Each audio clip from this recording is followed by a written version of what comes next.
السلام عليكم ورحمة الله وبركاته، ازيكم يا شباب؟ اتمنى ان انتوا تكونوا بخير. معاكم محمد النجار، ودي قناة جرافيك مايند ستوديو. اغلب الفيديوهات القديمة بتاعتي كانت الدنيا بتبقى مظلمة بنسبة كبيرة، عشان كده عملنا السيت اب الجديد ده واشترينا المكتبة اللي ورانا واشترينا كام اضاءة كده، حاولنا بحيث ان الدنيا تكون منورة كده واشوفكم وتشوفوني. النهارده بقى هنعمل مع بعض حاجة جديدة جدا بمناسبة ان احنا عملنا سيت اب جديد. هنبدأ سلسلة جديدة وسلسلة مهمة جدا وان شاء الله تعجبكم. من زمان وانا بعمل تغذية بصرية على بنترست او على بيهانس، كنت بشوف اعلانات شبه دي اللي هي بتبقى اغلبها سي جي اي او استوديو تصوير وشغل بقى الكامبينز وحاجات كبيره جدا وبتحتاج ناس ياما جدا عشان تتعمل.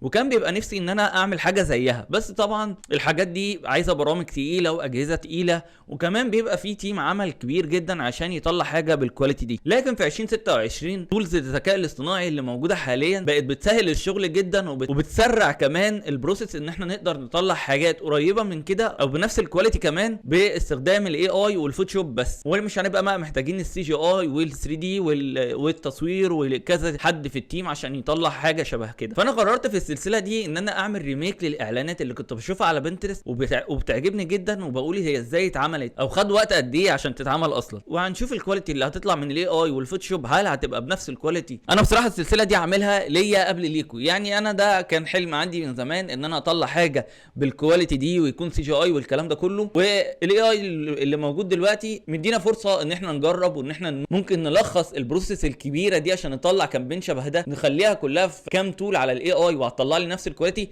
هو ده اللي هنعرفه مع بعض ان شاء الله في الفيديو ده. وعشان كده بقى حبيت ان انا ابدا باول اعلان، وهو اعلان مشهور جدا على بنترست، كل الناس اللي شغاله في المجال تقريبا شافوه، وهي الاعلان بتاع مرسيدس. الكامبين بتاعت مرسيدس دي كاتش جدا، واول ما تفتح بنترست تلاقيها. فقررت ان احنا نعمل حاجه زيها بالاي اي نانو بانانا برو الجديد والفوتوشوب بس، من غير بقى اي سي جي اي ولا اي تدخل من ال3 دي. قبل ما نبدا الفيديو هنشرح الفكره باختصار شديد. هي فيجوالز توعويه بتتكلم عن سرعه العربيه، وان هو عشان الشخص او الغزاله، لو غزاله معديه او ست كبيره معديه، بتسابق بدماغها كده كل ده عشان تقول له خلي بالك ان انا بعدي من مسافه كبيره جدا جدا.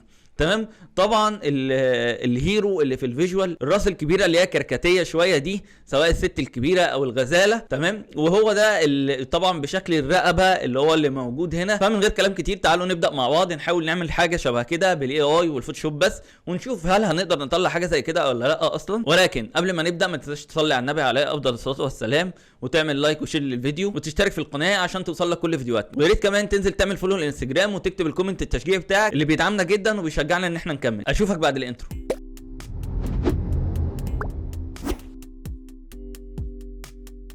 طب يا شباب، دلوقتي دي عندنا الفيجوال اللي قلنا هنعمل زيه. طبعا في الاول انت ممكن تتخض من الفيجوال شويه، تقول لا ده يعني الشغل فيه كتير، او مثلا حاجه صعبه مش هعرف اعملها.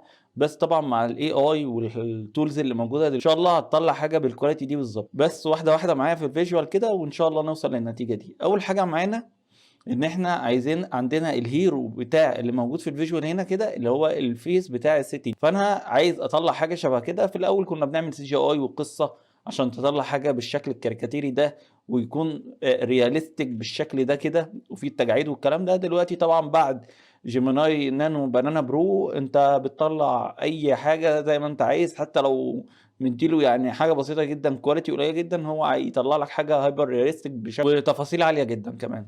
تمام. فانا بدات في الاول خدت سكرين شوت للجزء بتاع الوجه بتاع الست. تمام. وبعدين دخلت على الشات جي بي تي، قلت له انا عايز برومت النانو بانانا برو يحول لي صوره الشخص اللي انا هبعتها له يبقى شبه الست دي بنفس تفاصيل الجلد والوش، والواقعيه تكون عاليه جدا بالطريقه دي. طبعا هو اداني البرومت ده. تمام.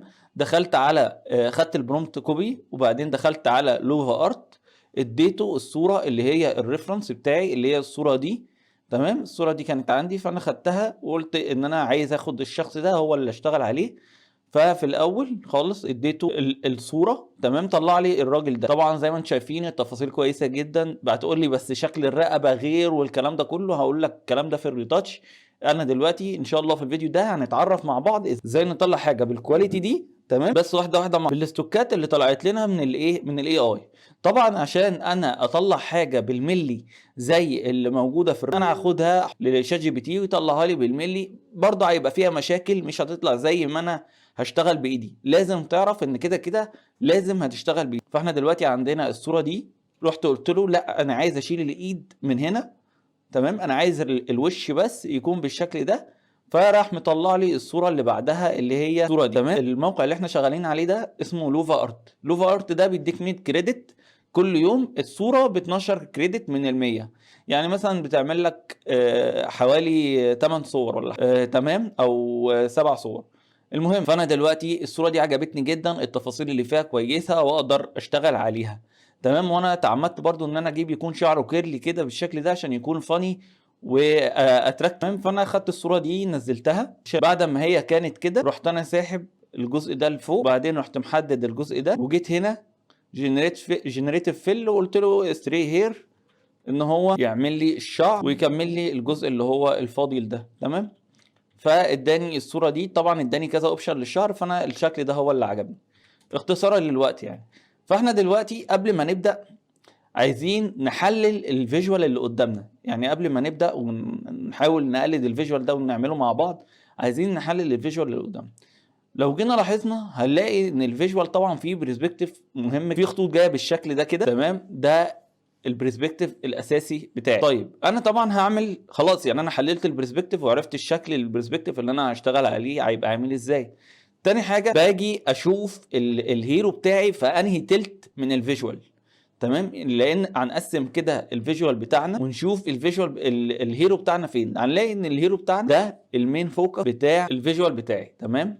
يعني هنا النقطه اللي انا ببص عليها هنا، وبعدين بشوف الجسم هناك هنا. ولو جبنا مثلا طبعا الشكل بتاع احنا زي ما قلنا بنقسم الفيجوال بتاعنا بحيث ان احنا نعرف هنحط ايه فين. فهنيجي نشد كده لاين ونحط كده مسطره هنا، ونجيب مسطره تانية نحطها هنا، وكذلك بحيث ان انا اعرف نقطه البدايه ونقطه النهايه بتاعه الارضيه بتاعتي. لو جينا بصينا، يعني انا وانا شغال قبل ما ابدا اسجل، بس نقطه جميله جدا هنا، ده الخط النهائي بتاع الهورايزون. تمام. هتلاقي اللي هو متوصل معاك وموصل لاخر نقطه بالدقن برضو بتاعه الست دي. تمام. ونفس الكلام بتاعه الست من هنا اللي هي راسها من هنا برضو موصل للنقطه دي اللي هي بتاعه الاكس، اللي هي بتاعه الالتقاء بتاعه كل الخطوط بتاعه البرسبكتيف بتاعي. تمام. فبعد ما حللت الفيجوال بتاعي وعرفت الهيد بتاعتي هتبقى فين والنهايه بتاعتها هتبقى فين وهكذا، والبرسبكتيف اللي انا هستخدمه، همسح بقى الحاجات دي كلها واشوف باك جراوند تمام لايقه معايا تبقى تخدم نفس الفكره اللي موجوده هنا، تكون نفس البرسبكتيف ده. تمام. طبعا من غير يعني مش لازم شاتر ستوك. انا دورت على في موقع انس بلاش، دورت على حاجه زي كده، لقيت الصوره دي، حسيت انها مناسبه وشبه البرسبكتيف اللي انا عايزه. تمام. فهنيجي نخفي الريفرنس ده ونبدا بقى على خير كده. هسيب اللاينين دول اللي هم بتوع الهيرو بتاعي وتقسيمه الفيجوال اللي انا عاملها. تمام. هسيبهم وانا شغال، واروح جاي هنا انزل الصوره بتاعتي دي، كنترول ايه كنترول في هنا، واخليها سمارت اوبجكت. اي صوره هنحطها هنا في الكانفا يا شباب لازم تكون سمارت اوبجكت عشان الكواليتي بتاعتها ما تقلش. تمام. وبعدين هكليب كده. تمام. واظبط كده البرسبكتيف بتاعها بحيث ان تبقى زي الريفرنس. طبعا احنا عندنا خط الهورايزون هنا اللي هو اللاين اللي احنا سايبينه دي المسطره دي عشان نظبط عليه الصوره بتاعتنا. تمام. فهنا الهورايزون هنا يبقى نفس النقطه اللي موجوده في الريفرنس. تمام اهو كده. وهنيجي نشد كده، ننزل ونشد هنا. تمام. وهنيجي هنا هنروح محددين الجزء ده ونعمله بالجنريتيف فيل جنريت. طيب كلام جميل. دلوقتي خلاص عمل معايا الجنريت ده. ممكن نشوف مثلا يعني دي افضل واحده فيهم، وهاجي ادمجها كده واخليها كونفرت سمارت. طبعا الصوره بتاعت الباك جراوند لو انتوا متابعيني ولو ما شفتش الفيجوالات القديمه ارجع شوفها واحنا شغالين عليها، هتلاقيني بشتغل بنفس الطريقه دي تقريبا في كل الفيجوالز. بعد ما بنبدا بالباك جراوند بنبدا نصلح الاخطاء اللي فيها وبنبدا نعمل لها كلر كوركشن. تمام. احنا دلوقتي ايه الاخطاء اللي احنا هنا عايزين نصلحها؟ احنا المفروض بنعمل كرييتيف اد. الكرييتيف اد ده المفروض يكون عندي الهيرو والباك جراوند والحاجات دي كلها ما يبقاش فيه اي حاجه ملهاش لازمه موجوده معايا في الفيجوال. تمام. ما يبقاش فيه اي حاجه ملهاش لازمه موجوده معايا في الفيجوال. زي ايه؟ زي مثلا البني ادمين اللي هنا، زي مثلا عمود النور ده. ممكن اسيب عمود النور ده وعمود النور ده، بس عمود النور ده اللي هنا ده ملوش لازمه. الست دي، الناس دي كلها، الحاجات دي كلها ممكن تتشال. كذلك الفلاج اللي هنا والفلاج اللي هنا، كل الكلام ده عايز اصلحه. مع الجنريتيف فيل هتخش تصلح يا باشا كل الكلام ده، مش هياخد معاك دقيقه.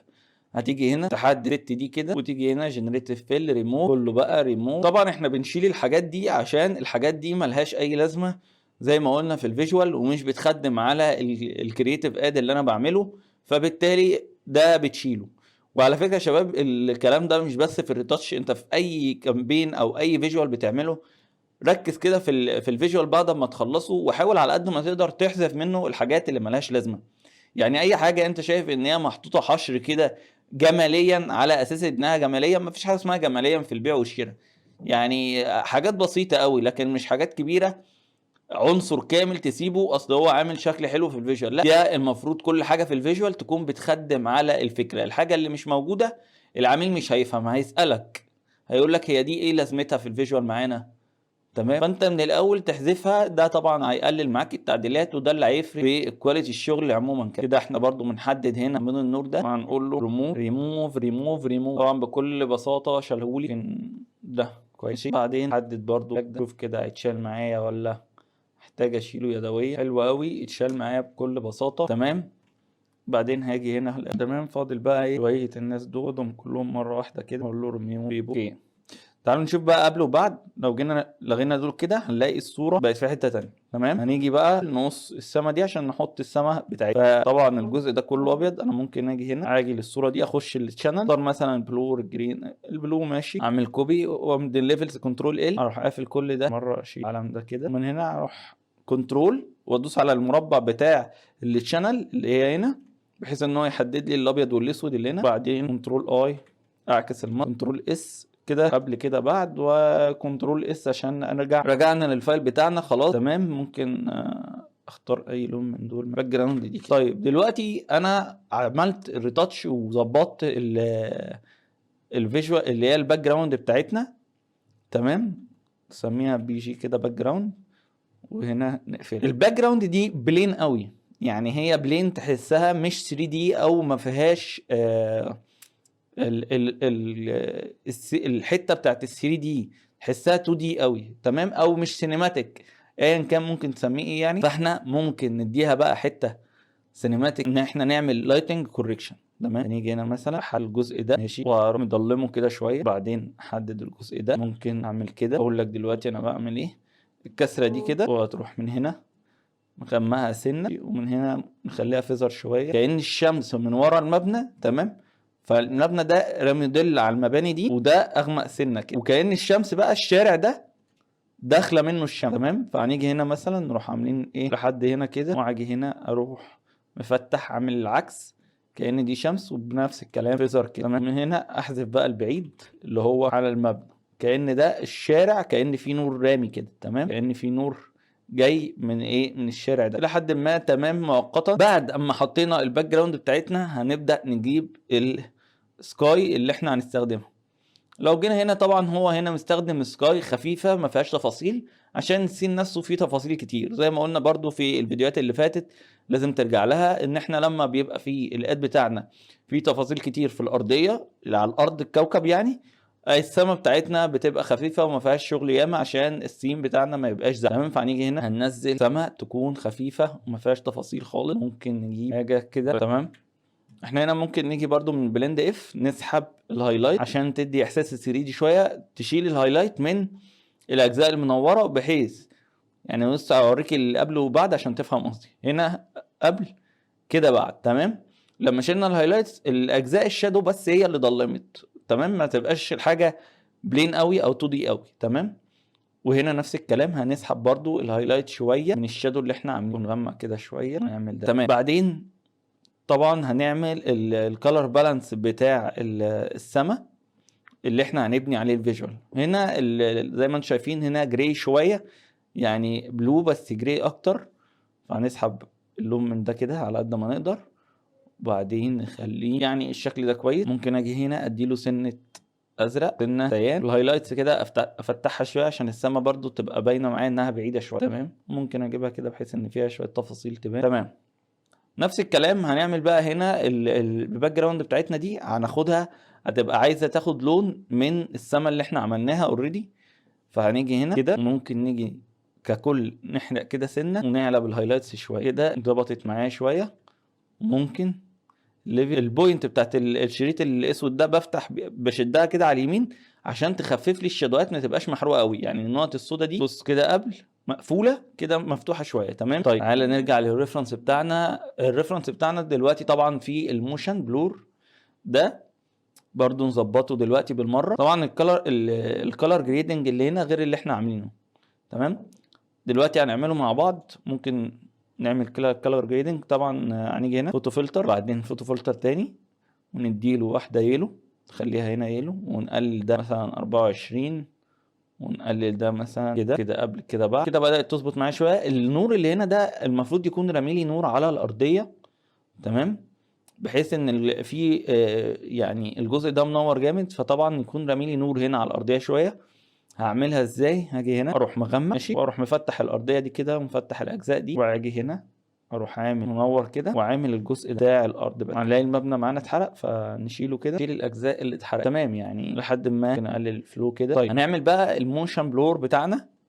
يعني لو رجعنا كده هنلاقي في الموشن بلور ده عايزين بقى نعمله هدمج كله.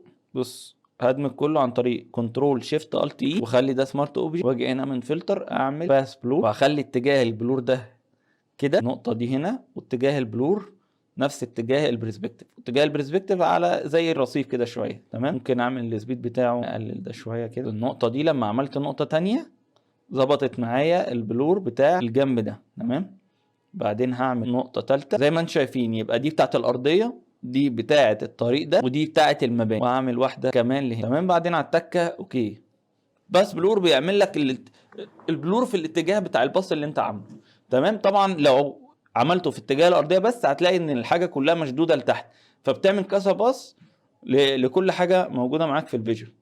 بعدين باجي هنا واروح قافل دي كده والفلو قليل، واسحب الاجزاء دي زي ما هو عامل، اللي هي الاجزاء اللي في اخر الفيجوال زي ما انتم شايفين. الجزء ده كده عشان تديني حركه الموشن بتاع اللي عندنا. الجزء ده محروق قوي طبعا، وانت لما بتبعد عن الفيجوال وبترجع له بتلاحظ بقى المشاكل اللي فيه وتبدا تعالجه. تمام ماشي الى حد ما هنا. تمام كده. دي الباك جراوند بتاعتي. ممكن بقى اديها يعني لونين كده، اشوف الالوان بتاعتها ممكن اظبطها ازاي. سيلكتيف كلر كده، ازود اللون الاصفر في الريد واليلو، واجي هنا في السيان عشان السما، اظبط السما بتاعتي كده. بص الخطوتين دول ظبطوا معايا حاجات كتير في الفيديو. طبعا كنترول اس نحفظ اول باول. بعدين نبدأ بقى نعمل الجزء اللي انت فاتح الفيديو عشانه اصلا، اللي هو الايه الجزء بتاع السيت. دلوقتي هنظهر كده الخطوط ونبدأ نحط لاينات كده بحيث ان احنا نعرف الجزء اللي هيبقى فيه الشخص. يبقى انا عندي الشخص بتاعي يبقى في المربع ده، وهيبقى واقف هنا في الجزء. هاجي لصورة الراجل ده بقى ابدأ اقصها. اقول لك على تريكايه حلوه دلوقتي. سيبك من الرقبه، كان طبعا الرقبه هنشتغل عليها لوحدها، فهتيجي هنا اقول لك دلوقتي ازاي نعمل الشعر ده في ثانيه الا ثانيه ان شاء الله باذن الله. بس الاساس وناخد معانا الراس دي. تمام. بعدين هنخش كده نكبر ده كده. هنبدا بقى نظبط الشعر بحيث ان احنا نفصل الشعر ده عن الباك جراوند. هنخش هنا في التشانلز ونختار او اكتر تشانل باين فيها الفرق ما بين الابيض والاسود، ونعمل لها دوبليكيت وكنترول ال، واحنا قافلين كده الاسود وفاتحين الابيض. تمام.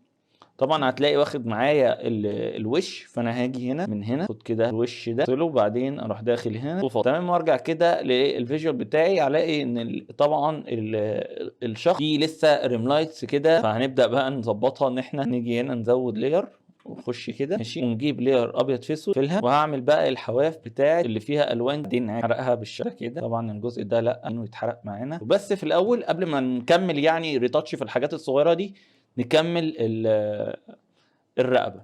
تمام. احنا دلوقتي عندنا الراس دي كده نظهر. تمام. وعايزين بقى نعمل الرقبه اللي هي زي الريفرنس كده بالشكل ده. تمام. اللي هي التركايه بتاعت الفيجوال.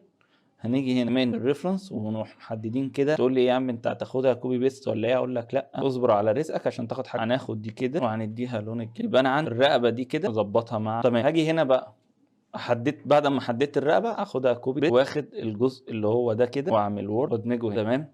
هتقول لي بس دي باينه ان هي 2 دي قوي، فهقول لك ان احنا هنيجي هنا نخش هنا من البيفل. بعد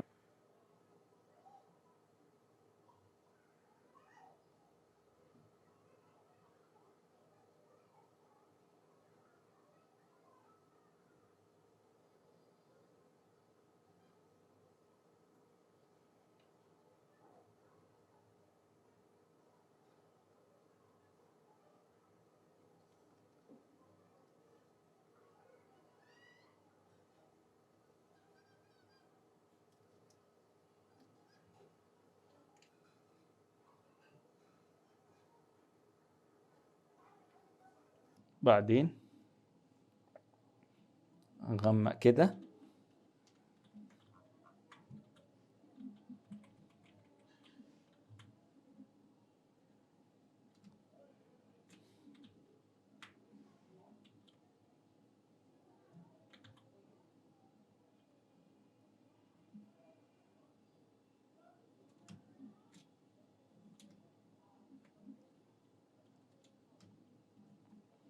بعدين هعمل واحدة تانية وافتح.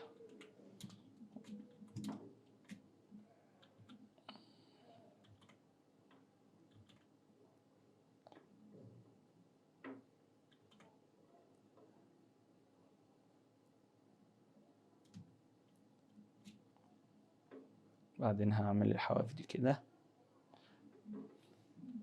بحيث انها تديني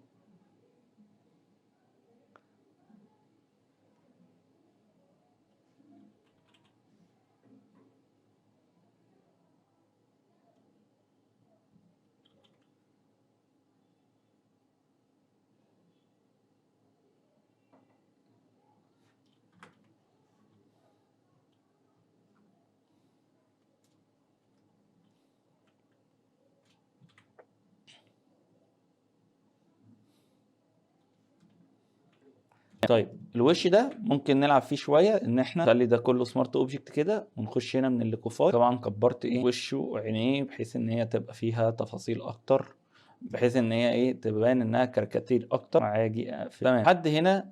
انا شايف ان الدنيا ماشيه كويس. ممكن بقى نظبط الالوان شويه بحيث انها تندمج معايا في الفيجوال، يعني كده ياخد سنه اخضر لان المبنى اللي وراه ده اخضر اكتر، فياخد سنه كده منه. ونجيب بقى الشخص هو ده، هو المفروض كان ماشي عادي كده. عاملين سيلكت سبجكت، كنترول سي، كنترول في، ناخده هنا ونصغره لحد ما يبقى الجزء بتاع الرقبه ده. بصوا كده عشان يبقى طالع من القميص. بص الشخص ده نفسه او راسه ممكن نغمق كده تمام. وندمج بقى الشخص اللي ورا ده نفس الكلام، نسحب منه اللون كده. واللون الازرق ده فاقع قوي، هنيجي هنا نسحب اللون برضه. طبعا بما ان هو ماشي في الشارع اللي هو كله منور قوي كده، فالشادو بتاعي هيبقى كانه مطبوع على الارض وفي نفس الوقت اسود غامق وطويل كده. قلل طبعا. ممكن هنا الليفلز نبينه ان هو بعيد شويه كده.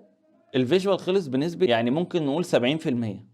اللي فاضل بقى ال 30% اللي هم الزبد، ان انت تبدأ بقى تريتاتش وتكرافت بإيدك، تطلع الحاجة يعني لوز. ان انت بقى تبدأ تظبط الريتاتش بتاع الشعر، ترمي الهايلايت اللي هو جاي هنا. مثلا لو جينا بصينا هنلاقي ان في هايلايت كده ماشي.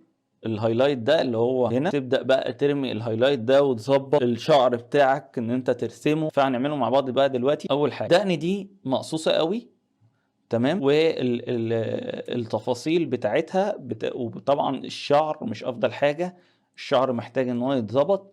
فهنيجي من هنا كده حدد كده الجزء ده، جزء الشعر كله. وهاجي من هنا اقول له شعر هاي عشان يعمل لي الشعر ده يكون هايش من غير بقى ما اقعد انا ارسمه بالبرش والكلام ده كله. طبعا انا هختار الشعر الهايش شكله احسن. انا شايف ده اخر واحد ده لطيف جدا تمام. بعدين هاجي اعمل بقى لاير هايلايت كده، فتح الشكل ده كده. اعمل الشعر ده هنا كده تمام. وابدا بقى اعمل الهايلايت بتاع اعمل بقى لير كمان وافتحها ارفعها كده شويه واعكس الماسك، واعمل بقى الدادج اند بيرن بتاع الكاركتر نفسه. العين دي افتحها. الدادج اند بيرن ده يا شباب بمنتهى البساطه، انت بتفتح الاجزاء اللي هي منوره في اتجاه الاضاءه، وبعدين بتغمق الاجزاء اللي هي عكس اتجاه كده تمام. ممكن طبعا كده هينور. خلص الاضاءه بعدين غمق كده واروح جاي مغمق. طبعا هقلله هنا، هغمق بقى شوف قبل كده ده كده قبل ده كده بعد. طيب ايه عندنا تاني؟ احنا عندنا دلوقتي الشعر بتاع الدقن ده مقصوص قوي. نيجي هنا نيجي كده ونعمل الشعر ده بحيث ان هو ما يبانش ان هو مقصوص قوي. بنعم كده الاجزاء. الجزء ده محتاج يتظبط اكتر. هنيجي هنا نخد ونروح ده كده بحيث ان هو برضه احنا عندنا نقطه، الجزء ده غامق قوي وهنا فاتح، فالمفروض يفتح ويغمق، يعني يبقى فاتح فاغمق فاغمق، ما يبقاش غامق قوي على طول كده في الجزء ده. هاجي هنا بعد ما عملت دوبليكيت هشيل الجزء، يعني هنا الجزء اللي هو فيه البيفل، بعدين ده الجروب اللي ما فيهوش البيفل تمام. هخلي الجزء اللي فيه البيفل ده كده واشيله من هنا. بعدين احط هنا كده واعكس الماسك واظهر، وابدا اظهر كده الجزء ده واحده واحده بحيث ان الدنيا ما تبقاش غامقه معايا مره. كلير كده برضو اشيل الغامق من هنا. برضو ممكن نعمل حاجه يعني مش عارف هجربها معاكم. احنا ممكن نجيب كده واقول له يعني فيكس الحته دي كده، الجزء ده الرابطه ما بين الرقبه والوش صلحه، نشوف كده هيعمل معانا ايه. طبعا بعد الاي اي وبعد اللي احنا بنعمله او اللي احنا التولز الجديده اللي موجوده دلوقتي، انت بتشتغل بتشوف ايه التول اللي ممكن تساعدني، ايه اقدر اعمله بيها. تمام. هو ما طلعليش حاجه، فاحنا هنحدد جزء اكبر شويه كده ونقول له جنريت كده ورينا ايه النتيجه اللي ممكن يطلعها. طيب هو احنا ممكن نديله يعني لحد ما بدات تظبط شويه، بس احنا هنكررها تاني يمكن يطلع نتيجه احسن لحد ما تجي احسن نتيجه. يعني دي احسن نتيجه طلعها معايا لحد دلوقتي. طبعا ظبطت كتير ووفرت عليا وقت كتير وانا شغال. تمام. طيب دلوقتي ايه اللي انا ناقصني؟ يعني انا دلوقتي عملت الدادج اند بيرن بتاع الوش. تمام. وظبط ممكن اعمل لير تانية دادج اند بيرن، بحيث ان انا اعمل كده اوفرلاي، اعمل شيفت. بص اللير دي بننزل لير وبعدين شيفت F5، بعدين بقول له من هنا 50% جراي، وبعدين باجي هنا بخليها اوفرلاي، وبعدين البراش دي بخلي الفلو بتاعها مثلا 15، وبالاسود يبقى انا هعمل ايه؟ هحرق، والاوباستي مثلا هنا 9 كده، يبقى انا ايه؟ بحرق. تمام. واللير البيضه يبقى انا بنور. تمام. فانا كده انور الفلو، ممكن ارفعه كده شويه زي ما قلنا. بنيجي هنا نفتح الاجزاء اللي عايزه تتفتح ونغمق الاجزاء اللي هي اوريدي عايزه تتغمق. تمام. انا ممكن اعمل تريكايه مش عارف ممكن تظبط ولا لا، كأن في زي اعزكم الله يعني في ميه كده اللي هي بتاعت البق دي. تمام. موصله مثلا البقين ببق الشفتين كده، يعني بحاول ارسمها كده اشوف هتظبط معايا ولا لا. شكلها مش عارف، قولوا لي انت شكلها عامله ازاي. انا ممكن نجيب ريفرنس برضه. تمام. انا بحاول ارسمها كده على ايد، شوف كده شكلها عامل ازاي من بعيد. انا حاسس ان شكلها لطيف. ممكن نجيب كده دست اللي هو نقول السبلاش كده، نمسح كده من هنا. هنبدا بقى نعمل، يعني احنا لو جينا هنا للريفرنس مفيش حاجه تقريبا تانية في الفيجوال عايزه تتعمل. هنعمل بقى كلر جريدنج على شويه افكتات كده تظبط معايا الالوان بتاعت الفيجوال. تمام. احنا ممكن نيجي هنا مثلا، نيجي من هنا نختار، يعني انا ده اسلوبي في الكالر جريدنج، ممكن تستخدمه بحيث ان هو بيليق على كل اغلب الفيجوالز اللي بستخدمها. ببدا اول حاجه بكالر لوك اب، وبعدين باجي هنا من تاني واحده وبخليها سوفت لايت، وبقلل الاوباستي بتاعها مثلا لحد ما بشوف ان الالوان بتاعتها بقت كويسه. يعني كده بص بحس ان الالوان اتشبعت معانا. بعدين باجي هنا اعمل جريدينت ماب واعكس البلاك اند وايت بتاعتها. تمام. واعمل برضو سوفت لايت واقلل، خليها مثلا 20 زي ما انتم شايفين كده. الالوان معايا بدات تظهر اكتر. بعدين باجي هنا من السلكتيف بظبط مثلا اكتر لون موجود معايا الريد في الفيجوال، هقلل كده الريد شويه، يعني يا دوبك اظبطه بس ما يبقاش اوفر قوي. وبعدين هاجي من اليلو هنا اظبط اليلو، بعدين اخش على السيان والبلو عشان اظبط السكاي بتاعتي. ممكن كده. تمام. بصوا 3 ليرات ظهرت معايا الفيجوال بشكل، في 3 ليرات بس بينوا معايا الفيجوال بشكل كبير جدا. تمام. بعدين بقى اخفي الريفرنس ده كده، نخفيه ماشي، بس ونحط بقى الاستريبايه السوداء اللي هي عليها زي ما هو الريفرنس كده. وممكن كنترول ايه اروح قافل كده وداخل على الشاربنس. اجي هنا مثلا للتون كده اروح ايه مزود كده شاربنس كده قبل كده، بعد الشاربنس ممكن نزود شاربنس كمان. تمام. ممكن ناخد اللير دي الفيجوال ده كله اكبره. ودي كانت النتيجه بتاعتنا النهارده. اتمنى يكون الفيجوال عجبكم وتكون النتيجه مرضيه بالنسبه لكم. يا ريت تكتبوا لي رايكم في الكومنتات، تقولوا لي طبعا على بحب جدا ان حد يقول لي مثلا في مشكله هنا او في مشكله هنا ممكن نعدلها. وكمان يا ريت تكتبوا لي في الكومنتات الحاجات الفيجوالز اللي انت كنت بتشوفها وبتعجبك وبيبقى نفسك ان انت تعرف ازاي بتتعمل، وهل هنقدر نعملها دلوقتي بعد التولز اللي موجوده ولا لا. فهستناكم تكتبوا لي تحت في الكومنتات، وان شاء الله هنعمل كل الفيجوالز اللي انتوا عايزينها في السلسله دي باذن الله. فما تنساش تشترك في القناه وتفعل زر الجرس عشان يوصل لك الفيديوهات الجايه باذن الله. اشوفكم الفيديو الجاي. شكرا.